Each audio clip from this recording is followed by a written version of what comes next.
great to have you here. We've been talking about this event within our editorial board in MSA newsletter, and really appreciate your time for this interview. So let's just start, Professor Shon, with your bio.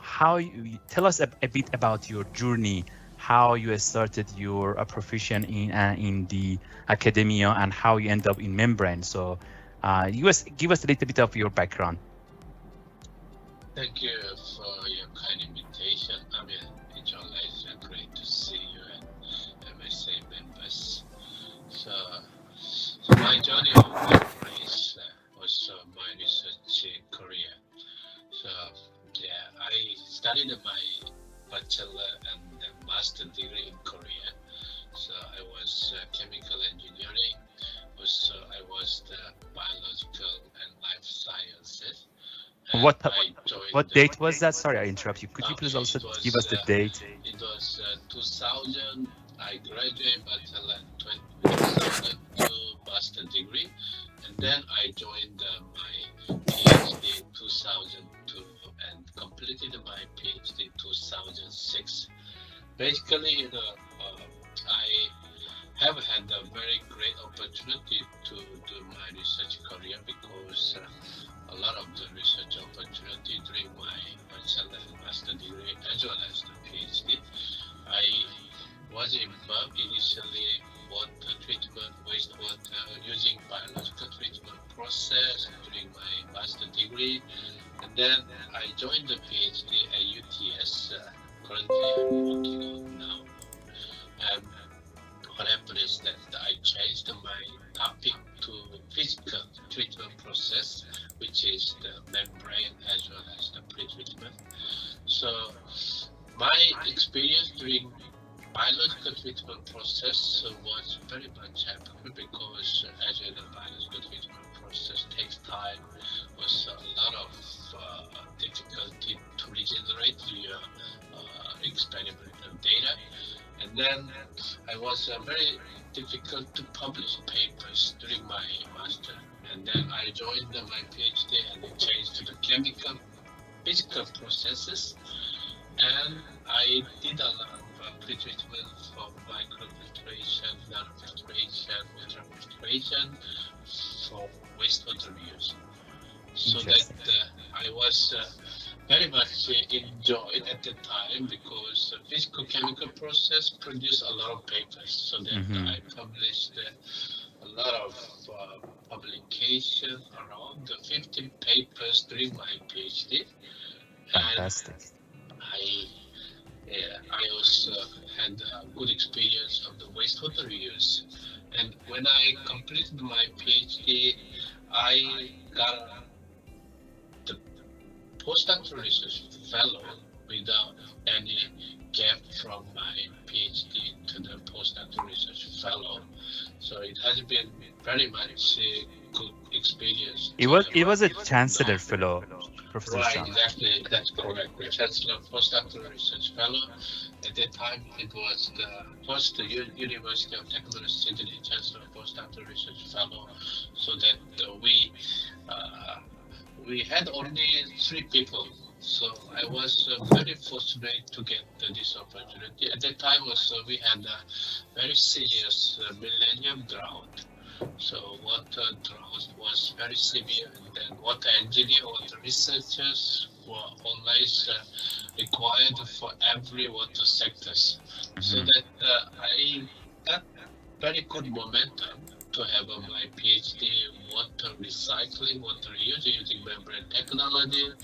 And then I got a Chancellor postdoc so that I continue my water reuse project. Also, I got several projects during my postdoc period. Also, I was involved seawater desalination at the time. The seawater desalination plant was built 2009, and a lot of desalination plant they completed 2009 to 2012 from the major cities. So we had a lot of the project for water reuse and then National Center for Desalination in Australia and CDA. so that my career is very much lucky to have this kind of momentum to continue my research, and I got a lot of opportunity for the new research area, which is the energy efficient desalination using pore osmosis, membrane distillation, and membrane fouling control and integration of the membrane processes. So from my lecture 2009 to 2012, so every year Sorry, I I stopped you. got So you finished your chancellor postdoc in 2000 and you started 2006 2006 to to 2009, 2009, right? That's correct. 3 years. and then you become lecturer at ECU or senior lecturer. I got a lecturer position from 2000 to 2012. So every 3 years, I applied for promotion from lecturer to senior lecturer to associate professor to professors. So that every 3 years, I was also very lucky to get the promotion. So that my career was very much consistently I promoted for my career. So Hmm. that's the exactly, yeah, depending on my opportunity for the water Hmm. shortage and the water problem in Australia and the membrane research.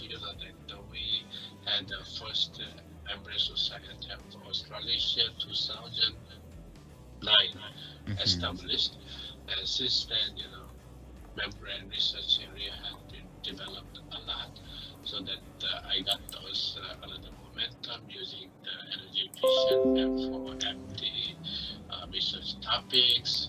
Also, we had several, momentum after desalination project for resource recovery. Hmm. So since 2019, I have had ASC researcher in the nutrient for a satellite economy. So this is the nutrient recovery, and then we have 20 industry partners and then 7 research universities, and then we are working together with the big support from ARC and industry partners, and we are very much focusing on the resource recovery for nutrient recovery from wastewater and urine, as well as I'm very much focusing on some resource recovery from our brine. So Hmm. I can summarize the initial my stage from PhD 2000 to 2009. I very much focused on pretreatment for the physical chemical membrane processes. And then 2009 to 2019, I worked very much how we can develop membrane energy efficient M4 and membrane distillation process. And then since 2019, I have focused on resource recovery for Hmm. nutrient and lithium and lubidium, as well as the some magnesium bromium. So that's the what I have experienced from my research career.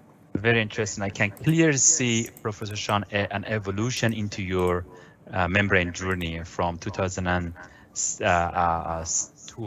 which you had started your PhD all the way to here, and it was very interesting. I had a honor to be as a part of your team when I joined UTS a couple of years ago, and it was always a question for me if you want to say a turning point in your career. At some point, everyone has a turning point. You say, okay, at that point, at that date, and because of that event, I take off in my career. So what would be, because I know later on you become the editor-in-chief of desalination, and now you are one of the top five of people who in active in this area globally. So what is the turning point? What's the date and what event makes you think that that was helped you to take off?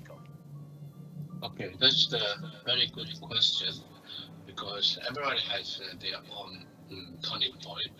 So my turning point is based on my surrounding environment. It's not about myself because when I finished my PhD in Australia, we had a very serious millennial drought. Mm-hmm. so that I got a job easily, and I got research funding, and I got also PhD student, and then some of the good independent research opportunity. For example, if I finished my PhD now, so now it's more competitive environment. A lot of PhD students. Also, we don't have severe water problem compared to 15 years ago. Mm-hmm. So that my surrounding environment accelerated my career turning point. So I didn't have worry about my future because whenever I finished PhD, I got a job. When I finished the postdoc, I got a lecturer. When I finished the lecturer, I got a promotion. So my career, fortunately, is very smooth compared to now. So if I look at my PhD student, not only my PhD student, but also other PhD student, so it's true, it has been much more difficult than my career PhD timing. So that my turning point, luckily, my surrounding environment at the Mm-hmm. time, whenever I need something, my skill set and knowledge were very much useful to promote myself. That's the reason why I could say that this turning point is not only what I want to change to, because I know that every PhD, every postdoc, they working very hard, and also they Exactly. are very smart people. So that I cannot say it's a not only turning point issue, but also you need to help from the your surrounding environment. That's the reason why sometimes your future career also depending on your rock, not only your strong knowledge and skill set. Exactly, exactly. I guess you are one of the rare people who been in same organization since PhD. When I interviewed with my other seniors like they just keep moving different places. But I think you are saying the point is very valid and very interesting that the surrounding environment and the support that you have and the mentorship that you have was very effective in your success. And of course, your hard work and your talent is something that is not deniable. Great. So, well, with this bio, let's move on to the next step. One of the things that early career and mid-career researchers, like us, particularly in membrane society, we are interested. One of the main issues is getting grants. So whether it's industry grants or government-based grants like at ARC, and we know that you are also a member of College of Experts, and we are very fortunate to have a membranologist in the College of Experts. So give us some tips, some advice, how we could be more successful in getting and obtaining grants, both from the ARC type grants and also the industry grants. Yeah, that's the very good question because everybody want to have AS funding as well as the industry funding, same as me. I would say uh, ASC funding. Let's talk about AS funding first. So this is the more also difficult to get the funding compared to my generation. And at the time, I was involved in water, and then the Millennium Drought helped me to get the initial stage of the AS3 funding opportunity. My first discovery was 2009, and then my first linkage project was 2008. So I completed my PhD in 2006. So when you consider my PhD, so I was so lucky because of at the time the water was problem, very big problem.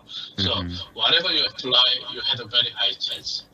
So Mm-hmm. nowadays, the same as energy now is energy is a big issue. So if you put the hydrogen topic, so hydrogen topic has most Yes. likely get more opportunity. It doesn't mean you guaranteed, but you have a higher chance to get the funding at the time. But now it's what the topic is not easy to get AS funding, and also we need to consider more fundamental research Mm-hmm. oriented. Also, Mm-hmm. ARC, you need to convince the assessors as well as your panel members. Mm-hmm. For example, like AIC Discovery, you need two AIC panel members, also four your detail assessors, which means you need to convince the six reviewers and assessors, and then it has to be the average to your marking. So which Mm-hmm. means so you have to satisfy all the people, which means that you have you need a lot of luck as well as it has to be a very much strong proposal as well as you have to be very competitive because now is AIC funding is becoming like a less success rate compared to the 10 years ago because they like to have a more industry oriented funding opportunity. So discovery project or future fellowship, even industry fellowship as well as DECLA, it's becoming more and more competitive. So it's AIC success rate. First, by advice to the early career, middle career researchers. First, there is no luck There is no because luck. no luck for your application because six people will read. So Yes. if you get the criticism one or two, already you are lucky enough. But if you don't have any criticism from your maybe detail assess comment, even rejoin that, but still you have your own college expert your marking, which means they have to also support. So we are ranking for the your panel members. So what's the your ranking of your application? So even though a detail assessors, all of them support. However, if the panel member, the ranking, because compared to other proposal, so your proposal little bit yeah not really high rank, which means from the our Mm-hmm. the panel members. So still, even though without you cannot see the panel members comment. That's the reason why still you have very much risk to get your I funding. see. So that's the reason why the AS funding. So you don't have any luck for this proposal. Also, you have to be very much prepared based on your strengths as well as a lot of dedication, a lot of nice preliminary data. Also, it has to be big topics like your research has to be also big picture of the Australian Mm-hmm. contribution, Mm-hmm. so that you will have a great opportunity. So that's the AIC.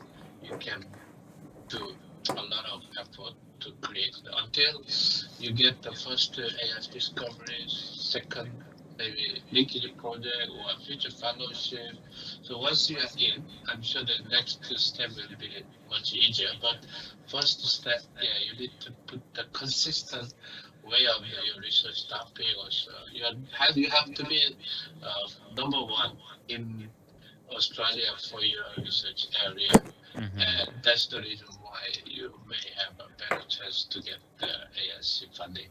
So, yeah, of course, everybody can try, but it's better to have a very much dedicated your effort, and and then you will have a very Mm-hmm. much good career once you have a first uh, step in your career Mm-hmm. for the ASC Mm-hmm. success. And then linkage project because now is AIC is very much focused on linkage project, also CIC project we have, and the industry funding. Definitely, it's more opportunity than the AIC funding. So now it's the industry you have to have a very different skills. It's not about publication because industry they don't really care about publication. It's about your relationship. So you know some people who is in industry, so you Mm-hmm. need to build a trust there, and then you need to also work with them as Mm-hmm. a some kind of simple collaboration. because industry they have to focus on their own research area Hmm. rather than your research, because no matter what you do, your fundamental study doesn't really make any support from their research funding, because Hmm. every industry people they have their own strategy and then their direction of the research area. Especially Australia is a very difficult country to get a lot of Exactly. R&D funding compared to maybe some other the technology leading country. So Correct. that's the reason why our infrastructure and resource are very much limited compared to like Korea, Japan, China, Germany, UK, or USA. So they Exactly. have more people and more infrastructure, and more competitive environment, and then more technology competition. So that And more uh, more, industries. right, more industry as well. Yeah, so that it's very difficult to get industry funding in Australia because, for example, like Veolia has R&D in France. They have their own R&D in I'm other very countries. strong R&D, I know. So most of countries also they have R&D, but unfortunately it's not in Australia. Not that many opportunities. So we have to look at the reality. That's the reality, and then we have to also keep build the industry engagement. Also, we need to discuss with the water utility, especially water utility like Sydney water, Southeast water, or urban utility. So there are a lot of water utility. They are at least they want to resolve the local problem, their own plant or Hmm. their own water related issues. So it's better to work with the local industry and the local, water utilities or local related, Hmm. so that you have to do what they like to do rather than what you can do. So, Exactly. so they can first trust, and then you have spend a lot of time with industry partner because they need us a long-term relationship rather than short-term, investment.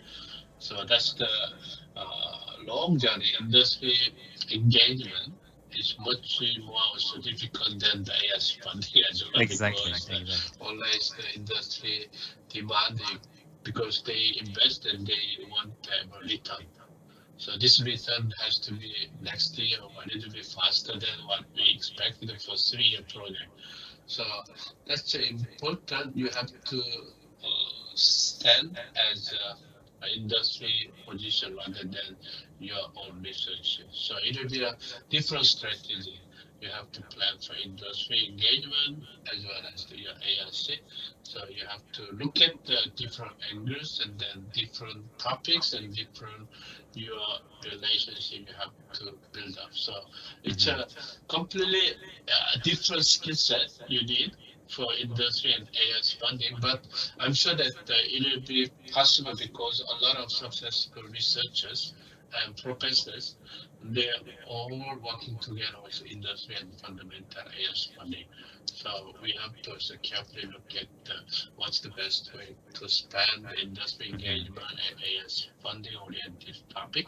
So that's the very important. You have to decide how you can manage your research. Exactly. Well, I guess you are very good at both in ARC and also industry engagement, and it seems that you have a both skill sets, and you developed a very good basic and fundamentals for getting and obtaining the grants and funds from both of them. Back to one of your statement, you mentioned that yes, industry engagement is about building a relationship, right? So how do you initiate? So one of the questions that we get from early career researchers or mid-career, how do you initiate that sort of initial conversation or initiative to bring the industry on the table? How do you make that trust that you mentioned? It's very important for building relationship with industry. Okay, that's a very good question. Mm. So there are not only one option, but very much different way of engagement with industry partners.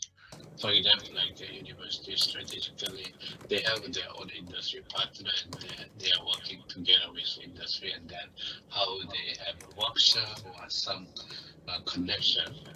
So that's the maybe one of the easiest way. You don't have to be a very active engagement, like the passive university help you to engage. And then second option will be like you have a lot of university bachelor student, they have already got a job. So for Mm-hmm. example, like already I have some capstone undergraduate student, they already have job and they are in the industry and how we can work together based on the industry Okay. problem rather than my problem. So the student they can finish the capstone project and a degree as well as they can engage the industry partner together with our project. So that's the possible scenario we can engage.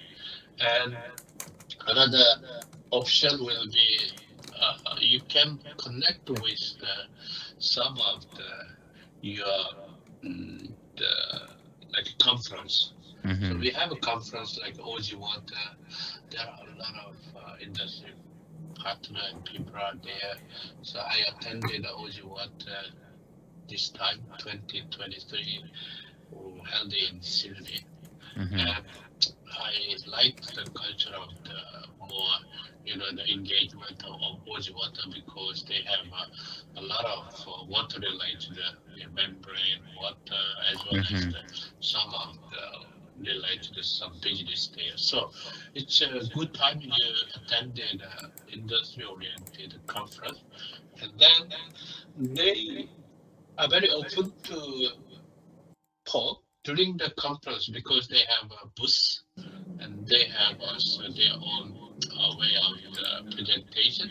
So a lot of industry presentation, and then they mention about problems. So what's the Mm-hmm. problem, and if you have a skill and knowledge to resolve their issue, Mm-hmm. they are happy to support and discuss.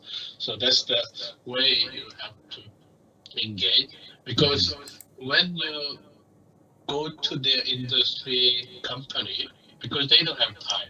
But Exactly. when you are in the OG Water conference, okay, they have time to listen. So Exactly. that's the I realized that the OG Water and if you are water and membrane, so that's the one of the opportunity you can go if you have an industry make if you are groundwater alga conference or eco conference. There are a lot of industry-oriented conference we have in Australia, so you can engage with them. So that could be one Good of the starting point.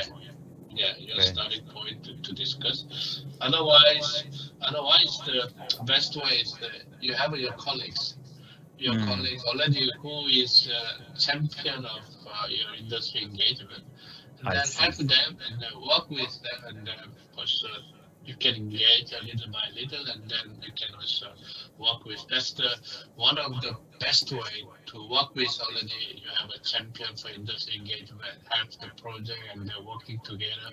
That will be the first step, which you don't have any confidence to make your own way of opportunity. That will be a best way to work with your colleagues. Very interesting. I guess the you just mentioned a few options, which is for initiating the discussion within university in this industry engagements, entities, students and capstone alumni, which is a good starting point, conferences, and also the colleagues. So these are very important initiations that help us very much. Thank you very much for that. Professor Shon, okay, let's put your history and experience aside. I want to try. I want to see. I want to get to see what's your opinion on the future of the membrane, because membrane, as you mentioned a couple of decades ago, were new, but pretty much it's it's very matured and well established technology. So there is not too room for optimization or or making a better membrane, according to the industry that I talked to. What do you see the future of R&D and research in membrane would be in, let's say, in the next 5 or 10 years? Membrane picture is still very much bright because there are a lot of people are working on membrane. So this membrane you have very enough much fortunate to have this research topic because this is the one of the most accessible your application because membrane, if you develop any good membrane, Hmm. and then yeah, still there are a lot of room to improve because first CTA outer membrane 1960s, Hmm. the Professor Nasiruddin and then Swarajan developed, and then 1970, the outer the shipping company polyamide company membrane, and still the we have increased almost a lot of water flux because the LG, they joined their business for the membrane, the RO membrane manufacturing company, but still they are number one, the membrane company, which has a very high rejection for CO2 RO, and then flux. So like we have a more than 50 auto membrane company. So as you know, the Dow FinTech, and then they have some hydronautics and Nitodenko. So there are a lot of auto membrane since 1970. But LG was developed just 5 6 years ago. But they have developed the very high rejection, high flux membrane. So Hmm. which Hmm. means still, even though there are looks like a mature, but still it's keep improving the overall the reverse osmosis. So our membrane will continue. This Hmm. will continue for developing using different material or mixture or some of the graphene or whatever Hmm. is possible. They will try to improve the membrane, and Hmm. then now is hydrogen as well as the resource recovery.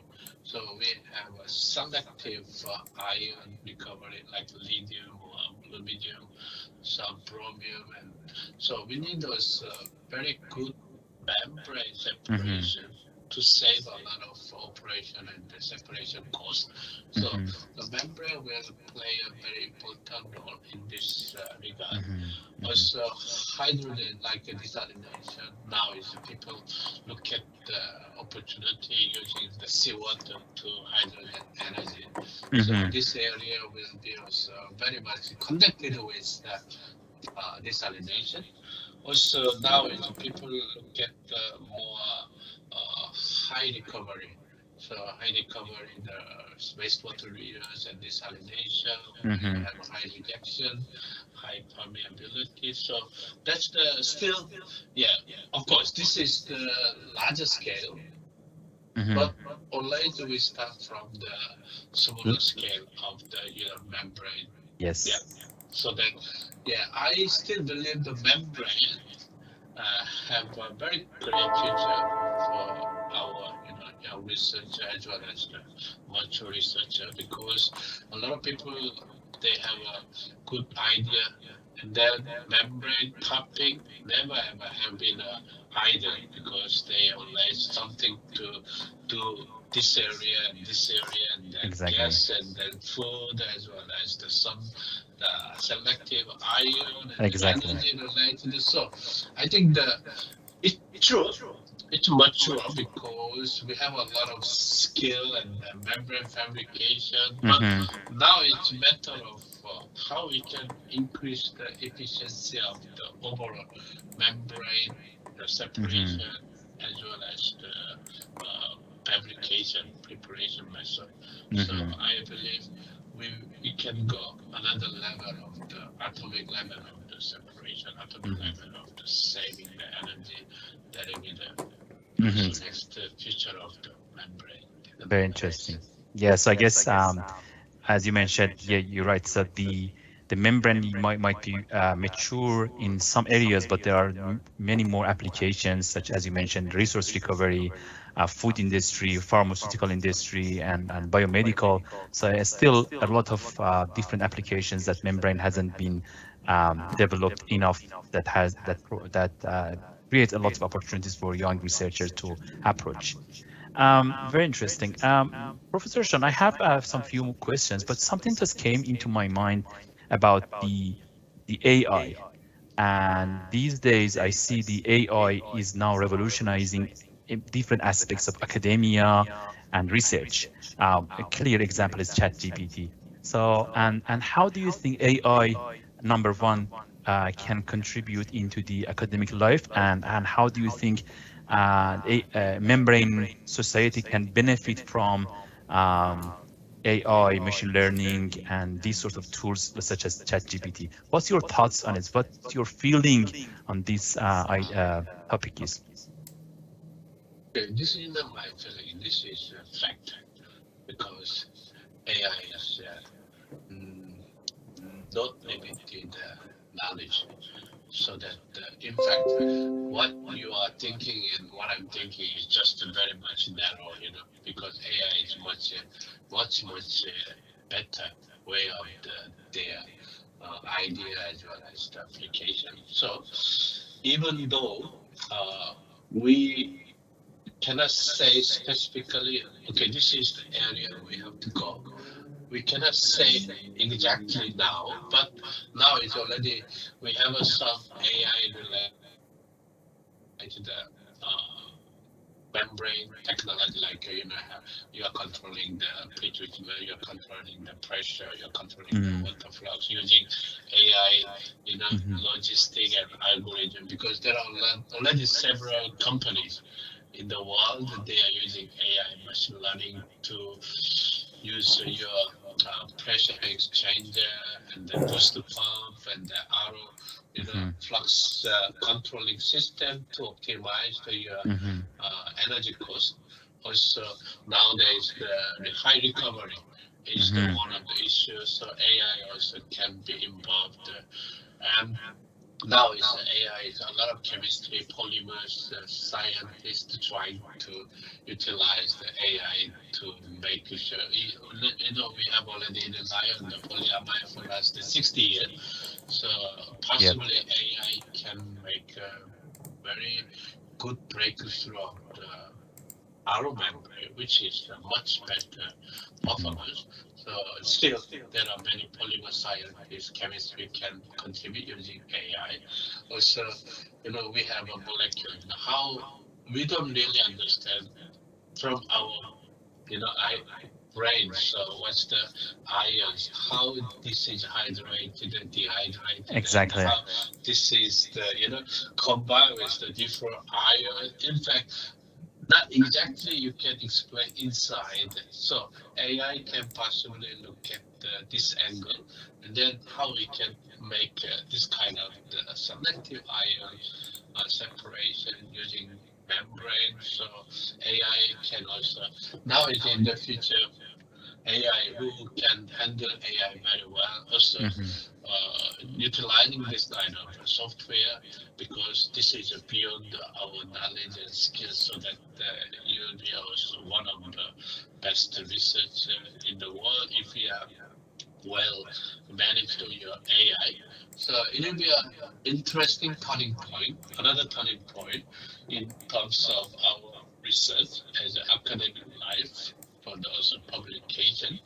So mhm, AI, how we can utilize for our research will make a lot of big jump. For example, like when I studied my master degree at the time, the impact factor was not existed. At the time, no, we didn't know which impact factor it utilized. There's no concept of the impact factor. But mhm, as 10 years later, and now it's the impact factor was the research, and we utilize the internet for all the research topic papers. And there's so many, so exactly. many information. So already we have information which we cannot control. I don't know how many papers you are reading every Yes, day, exactly. but as you know, even I cannot read a lot of papers every day, but AI can read a lot of papers Exactly. for you and then help you to arrange your AI related planning as well as your novel Exactly. idea. So I think that's exactly 20 years ago when I started my master degree. At that time, we just focus on the only our own way of the idea Hmm. rather than too many internet-related research papers. But now it's a lot of people are reading research paper. You don't have to do experiment a lot because you will get the machine learning paper because Exactly. a lot of people already did a lot of experiment. And it's just a matter of collect. It can be a smart machine learning paper and now, how we can utilize this paper published from other researchers, that will be a good AI contribution. We can save a lot of money, a lot of effort, and then we will have a lot of success and advanced membrane science and technology we can achieve next, I think, let's say 20 years. 20 years will be the ideal timing to establish to use the AI. Maybe I Okay. can discuss with the 20 years. We discuss about internet, how we access our other papers, other information. Exactly. Now is another 20 years how we can utilize the better idea from other paper will be the AI related software we can also develop. That's the Exactly. I believe it will be very exciting to see next 10 years, 20 years, Yeah. opportunity of the research. Exactly. I really like your comment on the fact that AI can contribute in both membrane processes and also in membrane development. So in both areas, AI can contribute into membranes. And I'm pretty sure, as you mentioned, we are in the transition from to the new concept, new word, and new academic era. Before I finalize the interview, Professor Shon, we have a tradition of asking a few rapid fire questions. Um, so the first question would be, if you have an option to spend the rest of your life in a specific city around the world, which city do you prefer to be? Okay, that's the I know you spend a yeah, lot of time in Sydney, yeah. but I have been in Sydney for last 20 years. Yeah, last 20 years now. Okay, I love Sydney because of the dynamic of the different culture and diversity. Was people respect each other, and then they was very much helpful for the so many aspects. Was I have been here for last more than 20 years, and then my career have been developed from Sydney. mhm, And then if I got opportunity to stay in the city, yeah, definitely I like to Sydney again okay, because of the nature, people, and then a lot of advantage of my exactly. career. Exactly. Sydney is a city that you always want to go back. Wherever you go, you want to go back to Sydney. And I love Sydney very much. All right. So the second question would be, Professor Shan, um, what is your favorite food? My favorite food. Luckily, I'm the person who enjoy every food. So I'm sure you know that. I know, I I'm know. pretty sure about it. I Yeah. like Middle Eastern food. I like Asian food and Western food, and among them, I like fish because Fantastic. I'm Seafood. working on desalination, water reuse, and then I like Food because that I comes from understand water. better water chemistry and the water, and I like the so fish, raw fish, and then some like a fish soup because I better understand how protein and how the calcium, how the water they survive, and how the water is working Very for interesting helping answer. research. So my expertise related to my food favorite. I like the fish. I love the way you answer. Professor, so the last question is, if you had an option to go back 20 years, 25 years ago, and you want to choose another profession except from academia, what would be your option? What profession you would follow apart from academia? Like the because I have two boys, and then I always discuss with them what group be their major in the university, what could be the best topic for them for the future career, and which is relevant to my 20 years or 25 years ago. And I believe the AI, like the computer science, Computer. yeah, because computer is very attractive. You can do without any strong infrastructure. Also, if you look at a lot of successful people like Elon Musk or Bill Gates, or they are all like related to computer science people, Exactly. software development, AI development. So I believe the computer science would be a very good opportunity to develop my career if I go back. So I would have Two. to choose this one. Great, great. Thank you very much, Professor Shon. I really appreciate your time. I know you are a very, very busy man, and I really appreciate talking to you. And I had the honor to have your mentorship, and I think the membrane society and membrane community will still enjoying and benefiting from your kindness and your generosity in advice, giving us advice and mentorship. Thank you very much, Professor Shon, for your time and